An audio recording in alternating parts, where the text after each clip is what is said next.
ಚನ್ನಗಿರಿ ಹಿರೇಮಳಲ್ಲಿ ಗ್ರಾಮದಲ್ಲಿ ಬಾರ್ ಸ್ಥಳಾಂತರಕ್ಕೆ ಭಾರೀ ಪ್ರತಿಭಟನೆ. ರಸ್ತೆ ತಡೆದು ಗ್ರಾಮಸ್ಥರ ಆಕ್ರೋಶ, ಅಧಿಕಾರಿಗಳ ದೌಡು. ಚನ್ನಗಿರಿ ತಾಲೂಕಿನ ಹಿರೇಮಳಲ್ಲಿ ಗ್ರಾಮದಲ್ಲಿ ತಿರುಮಲ ಬಾರ್ ಅಂಡ್ ರೆಸ್ಟೋರೆಂಟ್ ಸ್ಥಳಾಂತರದ ಕುರಿತಾಗಿ ತಿಂಗಳುಗಳಿಂದ ನಡೆಯುತ್ತಿದ್ದ ಅಸಮಾಧಾನ ಇಂದು ಭಾರೀ ಪ್ರತಿಭಟನೆಯ ರೂಪ ಪಡೆದುಕೊಂಡಿದೆ. ಗ್ರಾಮದ ಹೃದಯ ಭಾಗದಲ್ಲೇ ಇರುವ ಈ ಬಾರ್ ಹತ್ತಿರದಲ್ಲೇ ಶಾಲೆ, ದೇವಸ್ಥಾನ ಹಾಗೂ ಮುಖ್ಯ ರಸ್ತೆ ಇರುವುದರಿಂದ ಸಾರ್ವಜನಿಕರಿಗೆ ತೊಂದರೆ ಉಂಟಾಗುತ್ತಿದೆ ಎಂದು ಗ್ರಾಮಸ್ಥರು ಹಾಗೂ ರೈತ ಸಂಘಟನೆಯ ಸದಸ್ಯರು ಆರೋಪಿಸಿದ್ದಾರೆ. ಅಬಕಾರಿ ಇಲಾಖೆಗೆ ಹಲವು ಬಾರಿ ಮನವಿ ಸಲ್ಲಿಸಿದರೂ ಯಾವುದೇ ಕ್ರಮ ಕೈಗೊಳ್ಳದ ಹಿನ್ನೆಲೆಯಲ್ಲಿ ಇಂದು ಬೆಳಗ್ಗೆಯೇ ಮಾಡಾಳ್ ಗ್ರಾಮದಿಂದ ನಲ್ಲೂರಿಗೆ ಸಂಪರ್ಕಿಸುವ ಪ್ರಮುಖ ರಸ್ತೆಯನ್ನ ಗ್ರಾಮಸ್ಥರು ಹಾಗೂ ರೈತ ಮುಖಂಡರು ಸಂಪೂರ್ಣ ಬಂದ್ ಮಾಡಿದರು. ಪ್ರತಿಭಟನೆಯಲ್ಲಿ ಮಹಿಳೆಯರು, ಯುವಕರು ಹಾಗೂ ಹಿರಿಯರು ದೊಡ್ಡ ಸಂಖ್ಯೆಯಲ್ಲಿ ಪಾಲ್ಗೊಂಡು ಘೋಷಣೆಗಳನ್ನು ಕೂಗಿದರು.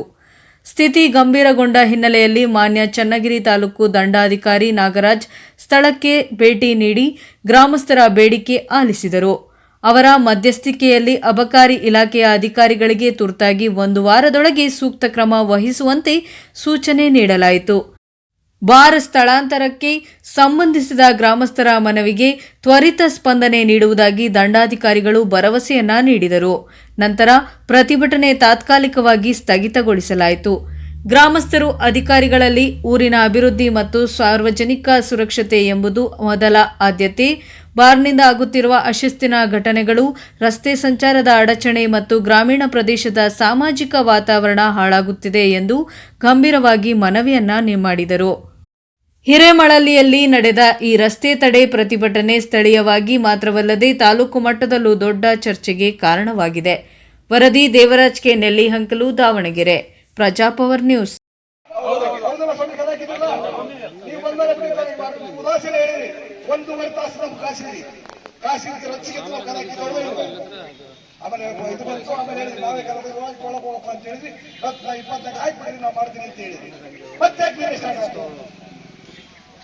ಆಮೇಲೆ ಆಕ್ಸಿಡೆಂಟ್ ಜೀವನವಿದೆ. ಅಪಘಾತ ವಲಯದಲ್ಲಿ ತಹಸೀಲ್ದಾರ್ ಅವರು ಪರಿಶೀಲನೆ ಮಾಡಿ ಮಾಡ್ತೀವಿ ಕೇಳ್ರಿ. ಎಲ್ಲಕ್ಕೂ ತಹಸೀಲ್ದಾರ್ ನೀವು ಹೇಳೋದು ಕೇಳ್ತೀನಿ. ಆಕ್ಸಿಜನ್ ಝೋನ್ ಅಂತ ಯಾರು ಐಡೆಂಟಿಫಿಕೇಶನ್ ಮಾಡಿ ರಕ್ಷಣೆ ಇಲಾಖೆ ತರ್ತೀವಿ, ಅವ್ರ ತಗಂತೀವಿ. ನಂತರ ಏನಾಗಿದೆ, ಈಗ ಎಲ್ರಿಗೂ ನಮಸ್ಕಾರ. ಈ ದಿನ ತಾವು ಏನು ಇಲ್ಲಿ ಹಿರೇಮಳಲಿ ಗ್ರಾಮ ಪಂಚಾಯತಿ ಹಬ್ಬದಲ್ಲಿ ರಸ್ತೆ ತಡೆ ಮಾಡಿದಿರಿ, ಇದು ನಮ್ಮ ಬಾರ್ ಅನ್ನ ಮುಚ್ಚಿದಕ್ಕೆ ನಾವು ತೆರವು ಅದಕ್ಕೆ ಹಾಗಾಗಿ ಇವತ್ತು ನೀವೆಲ್ಲರೂ ಕೂಡ ರೈತರ ಸಂಘಟನೆಗಳು ಹೋರಾಟ ಮಾಡಿ ರಸ್ತೆ ತಡೆ ಮಾಡಿದಿರಿ. ಈಗ ಈ ವಿಚಾರವಾಗಿ ನನಗೆ ಗೊತ್ತಿರೋ ಮಾಹಿತಿ ಪ್ರಕಾರ ನಾವು ಯಾವುದೇ ವೈನ್ ಸ್ಟೋರ್ ಇರ್ಬೋದು, CL7 ಇರ್ಬೋದು, ಏನಾದ್ರೂ 4-5 ತರ ಕೆಟಗರಿ ಬರ್ತವೆ. ಆ ಕೆಟಗರಿಗೆ ಸಂಬಂಧಪಟ್ಟ ಇಲಾಖೆಯೇ ನಮಗೆ ಸ್ಪಷ್ಟವಾದ ಮಾಹಿತಿನ ಕೊಡಬೇಕು. ಯಾಕೆ ಹೇಳ್ತಾ ಇದ್ದೀನಿ ಅಂದ್ರೆ, ಈಗ ಒಂದು ಪ್ರಶ್ನೆ ಕೇಳಿದ್ರಿ. ಈಗ ಅದು ನಮ್ಮ ಈಗೇನು ಅಂಗಡಿ ನಡೀತಾ ಇದೆ, ಆ ಅಂಗಡಿ ಜಾಗ ಭೂ ಪರಿವರ್ತನೆ ಆಗಲಿಲ್ಲ ಅಂತ ಹೇಳಿದ್ರು ಕೂಡ ಅಲ್ಲೇ ಶಾಪ್ ಅನ್ನ ಓಪನ್ ಮಾಡಕ್ಕೆ ಅನುಮತಿ ಕೊಟ್ಟಿದ್ದಾರೆ ಅಂತ ತಾವು ಕೇಳಿದಿರಿ. ಅದನ್ನ ನಾನು ಕೂಲಂಕುಷವಾಗಿ ಪರಿಶೀಲನೆ ಮಾಡೋದ್ರಲ್ಲಿ ನಾನು ಏನು ಮಾಡಕ್ ಬರಲ್ಲ. ಅದಕ್ಕೆ KBR ಯಾರು ಲೈಸೆನ್ಸ್ ಕೊಟ್ಟರು, ಅದಕ್ಕೆ ಗ್ರಾಮ ಪಂಚಾಯತ್ ಅನುಮತಿ ಕೊಟ್ಟರು, ಯಾರ್ಯಾರು ಏನು ಕೊಟ್ಟಿದ್ದಾರೆ, ಅದಕ್ಕೆ ಏನು ಈಗ ಅವರು ಎಲ್ಲಿಂದ ಮಾನ್ಯ ಅಬಕಾರಿ ನಿರೀಕ್ಷಕರಿಂದ ಅವ್ರು ಏನಾರ ದಾವಣಗೆರೆಯಿಂದ ಏನು ಅನುಮತಿ ಏನು ಕೊಟ್ಟಿದ್ದಾರೆ ಅನ್ನೋದನ್ನ ನಾನು ಪರಿಶೀಲನೆ ಮಾಡಲೇಬೇಕು. ಪರಿಶೀಲನೆ ಮಾಡಿದ್ರೆ ನಿಮ್ಮೆಲ್ಲರ ಸಮಕ್ಷಮ ಸುಮ್ಮನೆ ಒಂದು ಆರಿಕೆ ಉತ್ತರ ಕೊಟ್ಟು ಹೋಗಿ ನಮಗೆ ಆಗಲ್ಲ. ಎರಡನೇದು, ಈಗ ಹೇಳಿದ್ರಿ ಆಕ್ಸಿಡೆಂಟ್ ಝೋನ್ ಅಂತ ಹೇಳಿದಿರಿ. ಆಕ್ಸಿಡೆಂಟ್ ಝೋನ್ ಅಂತ ಇದ್ರೆ ನಾನು ಈಗ ಆಕ್ಸಿಡೆಂಟ್ ಝೋನ್ ಅಂತ ನೀವೇ ತಾನೇ ಇದು ಮಾಡೋದು, PWD ನಾವು ಕ್ಲಬ್ ಆಗಿ ಮಾಡಿದ್ದೆ ಜಾಯಿಂಟ್ ಇನ್ಸ್ಪೆಕ್ಷನ್ ಮಾಡಿದ್ವಿ. ಕೆಲವು ಕಡೆ ಈ ಸಾರ್ವಜನಿಕರು ಅಲ್ಲ ಕರು ಇದ್ದಾಗ ಬರ್ತವೆ, ಆಂಗಲ್ ಅಲ್ಲಿ ಬರ್ತವೆ. ಒಂದು ಕರು ಇದ್ದಾಗ, ಒಂದು ಘಟ್ಟದ ಭಾಗದೊಳಗೆ, ಇನ್ನೊಂದು ಶಾಲೆಗಳಿದ್ದತ್ರ, ಅಥವಾ ಇನ್ನೊಂದು ಯಾವುದರೆ ಮರ ಊರುಗಳಿಗೆ ನೋಡೋ ಊರೊಳಗೆ ಯಾವ್ದಾದ್ರು ದೇವಸ್ಥಾನ, ದೊಡ್ಡ ದೇವಸ್ಥಾನ ಇದ್ದಾಗ ಸಡನ್ ಆಗಿ ರಸ್ತೆ ದಾಟುವಾಗ ಅರ್ಧ ಆಗ್ತಿದೆ. ಇದಕ್ಕೆ ಆಕ್ಸಿಡೆಂಟ್ ಝೋನ್ ಅಂತ ನೀವು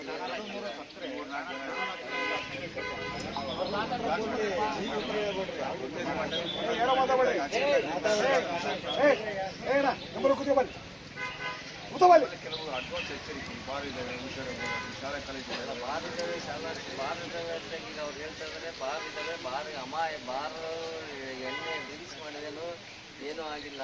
ಅಮಾಯಕರು ರಸ್ತೆ ಹೋಗೋ ಅಂಥವರಿಗೆ ಅಪಘಾತ ಆಗಿದೆ ಅಂತ ಅವ್ರ ಪ್ರಶ್ನೆವನ್ನು ಕೇಳಿದ್ದಾರೆ. ಮತ್ತು ಅದಕ್ಕೇನು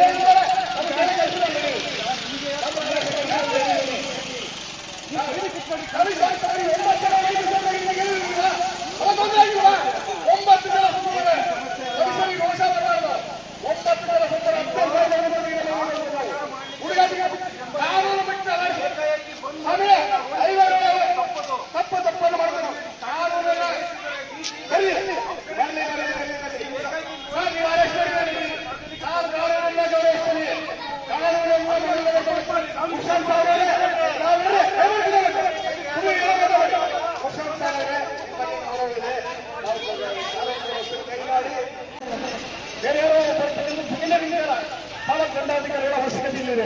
ತಹಸೀಲ್ದಾರರು ಇದೆ ತಾಲೂಕಿನ ನೀವು ನ್ಯಾಯಾಧೀಶರು ಇಲ್ಲಿ ಆಗಿರ್ತಕ್ಕಂಥ ಕೃತ್ಯ ಬಗ್ಗೆ ಅವರೇ ನ್ಯಾಯ ಕೊಡ್ತಾರೆ.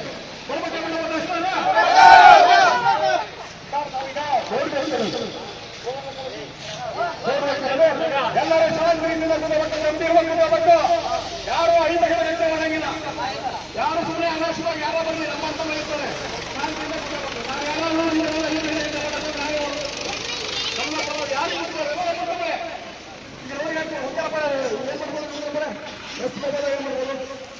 ಯಾರು